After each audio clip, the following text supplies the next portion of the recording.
Today we're finally getting a chance to have a look at this S&S motor here.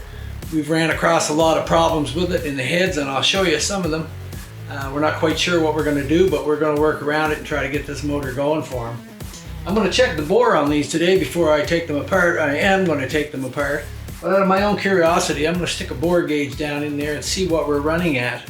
It'll give me a better idea of where to come and go and possibly how far out they are, although it's hard to tell without knowing what pistons are in it, how much clearance that they've asked for. So, but I would expect, 2 to 3 thou clearance at least on these stroker pistons, which is what I think is in it. But we'll see. So I'm going to get my bore gauge out, and we're going to try it and have a look and see. So we've got this dowel bore gauge here, and what it is just a unit that allows you to put extensions in here so that you can stick it down through the bore on an engine. And so once we get our dowel bore gauge set and for the right size, then we'll check the cylinders.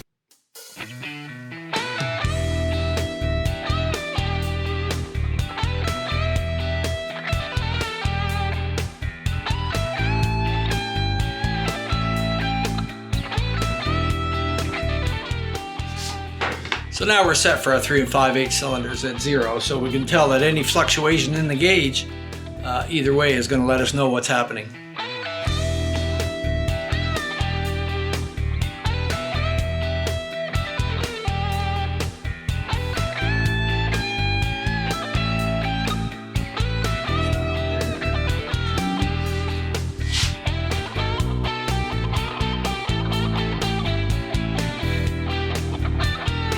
I haven't checked their cylinders. I can tell you that we're looking like max 2 thou clearance in a couple spots, very minor spots in which you usually have that kind of clearance with the big bore cylinders. So I don't think there's any need of going oversized pistons on it. I think it can just be cleaned up and possibly re-hone, put a new good pattern in it, a new set of rings, and they should be just fine. So we're gonna have to pop the cylinders off, have a look, but going by the dowel bore gauge and the measurements, they should be fine. So we've checked their cylinders and we realize that they're not too bad. I just got to call them and see whether he wants me to pull them and put a new set of rings in or not. And now we've been looking at the heads, not knowing what we're going from. What we've had to do is check the valve stem protrusion to see what's happening. And we're measuring how far this valve sticks out from the bottom, the height of it. From that we can tell how far we need it to stick out. Luckily I've got one head that's good that I can measure, but I think there's still a problem because the valves hit for some reason, whether it was misadjustment or not. But I can go around to the good ones and get my values off of those. Our box here came this week from the guys at Hammer Performance down in the States, in Florida I believe. They were the only place that I could find guides for air and valves, and they were ever so helpful. In this day and age, hardly anybody even responds to you. You get a machine and such, and they were right back the next day with all the specs that were needed. So, other than these valves just being a tiny bit short lengthwise, the way they seem to seat up in the head seems to be okay. My exhaust ones now, I'm going to have to cut the seats up a little farther in there to make sure that they have the room. And I think with this motor, because I have no idea what's in it, I think we're going to have to clay the tops of the pistons and do some rotations and stuff to make sure I've got the clearance between the valves that I need, and that this problem wasn't an inherent problem caused by that right from the get-go. I don't think it was, but we'll have to check every aspect of it when we put it together. Otherwise, clink, clink, clink, clink, and they'll hit each other and we'll be right back to square one. And these were quite expensive to get shipped to us up here in Canada out of the States. I don't even want to tell you what they cost because you'd probably say, holy Moses, but you've got no choice here in the Great White North sometimes to get things. So we're going to work away ahead on it. The other problem that we have run into is our valve guide. And we've not quite got it all figured out yet, but we can see I've just got a pilot stuck on the guide here, but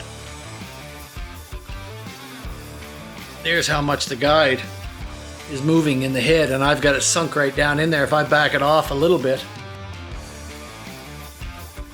so it's over the hole right out. So we've got to deal with that somehow. I ordered a couple of guides that I thought I might need, but you know, they're not right. If worse comes to worse, I do have these from AV Valves, and this is a blank, and I've used them before on early shovels and such, where the valve guide was wallowed out so bad that you thought, holy, you know, there's no oversized guides to even come close to fitting it. But what do we do? So I can turn this down and make myself a valve guide if it comes to that, and it may very well come to that. We'll have to wait till we see how big we can get the hole. I can order up to a 10 thou over guide, which I'm hoping that I can put that in, you know, somewhere close, turn it down to what I need. I'm hoping we don't have to go too big. But if we do have to go larger, we'll have to make one out of this. So that's the plan. Going by our measurements, we're finding out that the valves are indeed going to work. We're going to sink the exhaust ones up a little farther in the head to give us the room at the top. But most of these motors should be clearance for a 600 thou lift, probably. But we'll see when we get to it.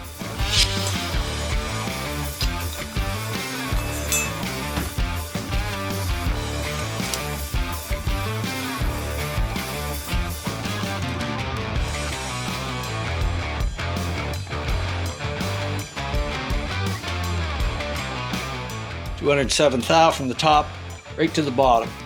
I'm also going to check from the guide here again. 380, and 380 is what we got there. So by checking these depths, we're making sure that when this goes down, that it's not going to hit this collar. So we need the room for the lift.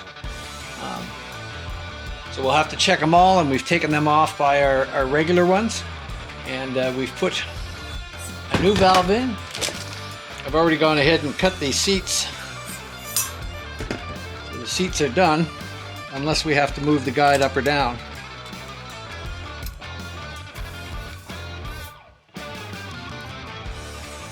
And we're running 208 on that. So we're right where the stock valve would have been on it. So we're lucky that way, even though there's a little bit of discrepancy in the valves. But they're going to work fine. We'll go by and we'll check each and every one of them to make sure. The next measurement that I want to get is what's the distance from here, which is the bottom of the valve collar, to the top of here. I've got a rag stuffed up so my valve is locked up in place. We'll put our keepers in. We'll make sure they're seated, and we'll just pull up as hard as we can, and we'll hold this up. Once again, I'm going to zero up my calipers. And I want to get a measurement from the bottom of the collar to the top of the guide. 916 thousandths of an inch. Now, in order to do some of our calculations, we've got this here, we've got the distance here, but we also have to put our valve guide seal in. And when the valve guide seal goes in, they suggest that you measure down about 1/4 of an inch on the guide and push this down to there. So in any case, we're looking at probably in a safety zone 200 thousandths of an inch from the metal, which will be down onto your thing, to the top of here. So we're going to go 250 just to be sure, subtract it from our distance here, and when we take that off, it gives us 716 thou, which means this valve can now move 715 thou in and out without hitting the top of that guide. So we're going to go around and do them all, and we'll check them, but I think that we're going to be fine with the new valves and such. We've got lots of clearance, lots of stem protrusion, past what it's supposed to be, but I don't know what the Edelbroock standards are. But this is a good way to check to make sure. Obviously, these are shortened guides to make up for the lift. In a pan head or a shovel head or such, a lot of times you're a lot closer. But at 700 thou, I've got 100 thousandths of an inch, that it'll go down and lift, and it's not going to hit that. 116 thousandths to be precise. before this will ever hit the guide. So those measurements are very important. So we'll go along and check our other valve stems and make sure everything's the way it should be, and so that the two are matching up and I'm happy with all the numbers across the board. And we also got to go through our valve springs and determine where we're getting coil bind at. You want to set your springs up to compensate for any extra distance on the top, because the springs have a certain tension at a certain compression. And we can easily do that with these kind of shims that we can put underneath of them. So we've got those other things to deal with, so we're going to move ahead on the head, and it's got some surprises yet. So on this motor, we've had the valves, two of them really mashed each other to pieces, but even on the other cylinder I could see where they had ticked together. Could have been faulty valve adjustment, somebody cranking them up too tight, causing that problem, but we're not quite sure. So what we're going to do today is put some clay into our head, and trying to leave enough room for the valves to move up and down is the thing. But we can't just lay it on the piston because of the cutout of this, so I figured this might be the way to do it. Once we get the head torque down, and we know we're at top dead center there, so we'll put our valves in, and we'll check that our valves are both at the bottom of the stroke here, so that we're not on the exhaust stroke. We can tell that because the rear ones are moved up a little bit. Torque our heads down, put our rocker boxes on, put our pushrod tubes in, and then see if we can turn the motor over and get an idea of how much clearance we have between the valves. So we'll come back.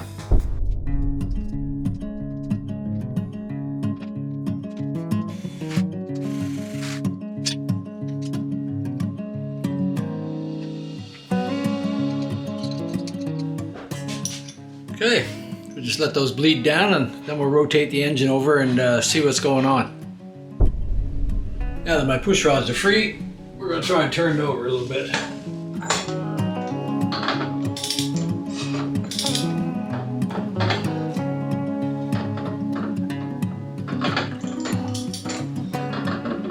Well, that should have done it.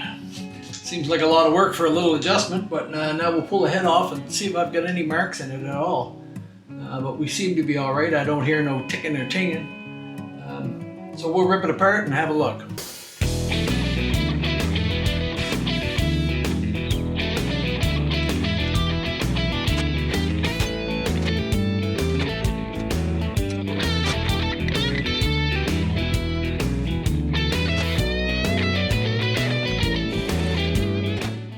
Now, although it's hard to see, I can see the edge of the valve here, and I can see the edge of the valve here. So I'll put it over under a bright light and try to take a measurement in between. I probably could have put a little more clay in there, give me a little better idea, but that's pretty close. So now that we take these between our marks and kind of measure out in a safe distance, and I'm looking at about 150 thou there. So I feel quite confident. It didn't squish them up in between, and that gives me a great idea of where we're going. I may do it one more time just for my own curiosity's sake, but I feel better knowing that I have that kind of distance between them. So the reason they were hitting seems to be that the valves were misadjusted, maybe. Could be, I think so. Not quite sure. All right, I've tried to mark that a little bit so it might be a little easier to see. But you can see the two small lines there, and that gives me my distance in between. And I'm running almost 200 thou there, so I should be fine. I think they say 60 thou between them, but that looks like it's going to do it. So I'm going to try it again and see what we can come up with from there. So this time I've put a little extra layer of clay in there, and you can see it sticking up slightly above, so I'm hoping that it's going to give me a little more compression in there. I'm pretty confident as to where we're going with it and where it's at. I would like to see out of curiosity. I also know that our exhaust valve is going to have to be sunk up a little bit in the head because of the length of the valve, and that will do nothing except try to bring us up farther.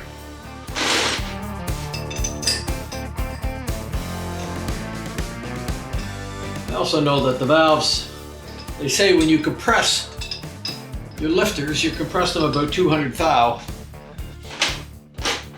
And what you're trying to do with the actual measurement is to get you in that 100 thou in between, so that your lifter is compressed halfway, not all the way. So there's a few different schools of thought for doing that. So while I'm at this stage, I might try something a little different.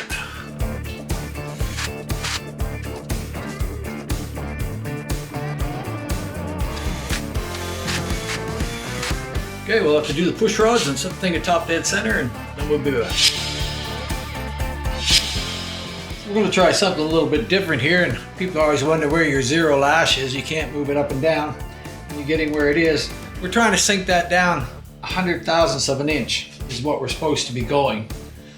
And according to my calculations, this would be like 2.5, 2.25 turns on this. So we're just going to put the nut just touching it. We're not going to disturb that bottom nut if we can.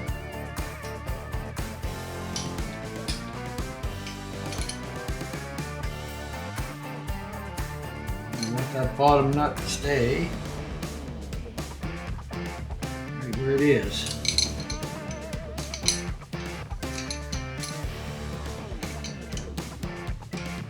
For one turn.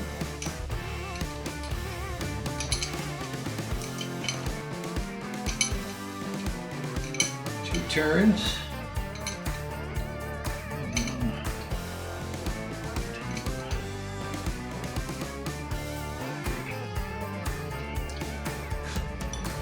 So according to as close as I can come on those push rod threads, we should have roughly 100 thousandths of an inch in there. And that's pretty damn close to what we have, 100 thou. It tells me that I'm halfway down my lifter, which is where we want it. We know that we're close, we're in that range. Just need to snug it up. And we'll see what we can do on the other one. So we have it down on the bottom. We're going to try to adjust it without moving the little nut. There.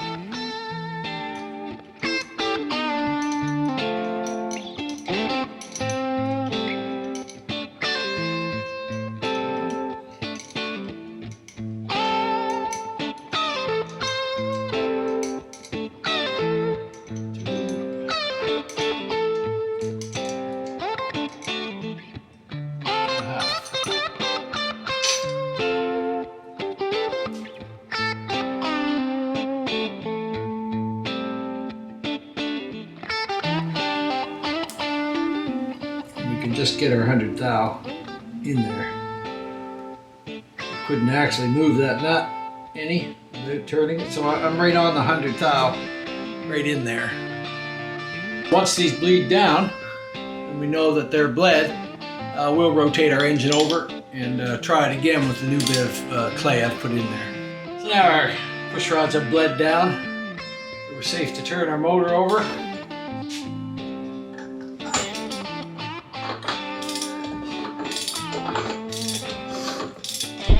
So that should do it. Now we just need to disassemble again.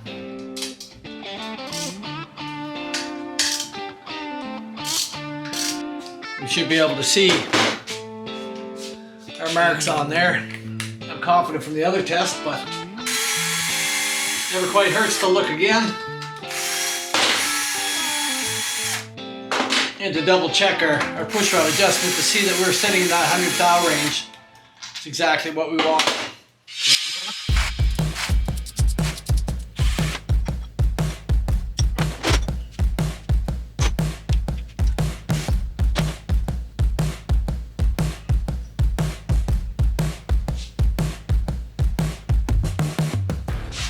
And we look like we're squashed down in there good.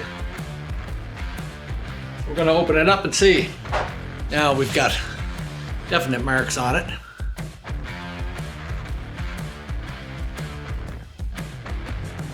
I'm just going to take a little marker. I don't know whether you can see that or not. And I'll get a little marker and mark them. So now we can see where distance between our valves. It's that little area in between. And if I put a set of calipers on that, and I got about 127 thou. So because of that, we know that the valves are not going to hit. They've gone through full rotation and full adjustment, and we've still got that much clearance between the valves. So I feel good about that, and I'm glad to that I went through this just to make sure. Have it in my own mind again. Then I can be sure when I put this motor together that these valves are not going to hit, because I've checked them this way, set the push rods. I've checked for the 100 thou depth sink in the push rods, so I know. And if you didn't do this, you wouldn't be sure. And especially where this motor destroyed ones, I know because of the valve guide, but the other side had the valves hitting as well. I expect it was too much adjustment on the push rods that caused the second problem, and it was just a tick. But once again, this shows you the clearance between the valves. So it's worth the effort. Little time and effort, but great peace of mind. One thing that I do come across once in a while is the little bosses, or the dowel pins here, which are supposed to be in the head, are stuck in there flush. They need to stick out some for you to hold your head gasket in place and keep the alignment straight. And one of them actually has oil coming down through them. So if they're not stuck out and they're flush like this one is, you got a good chance that you're going to have a bit of an oil leak there. So we're going to show you how to get these out the easy way. And hopefully it'll work the easy way for me today. So I got a small tap here, and we've just got one that sort of fits in there like that. Just nice and easy. So this one happens to be a metric one, but it doesn't really matter what you use.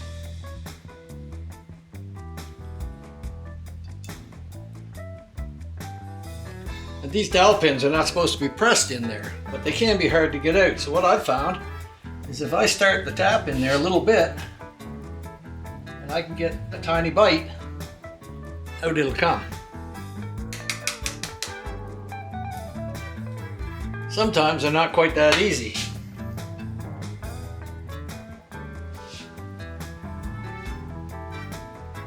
And if you can get the tap to bite a thread,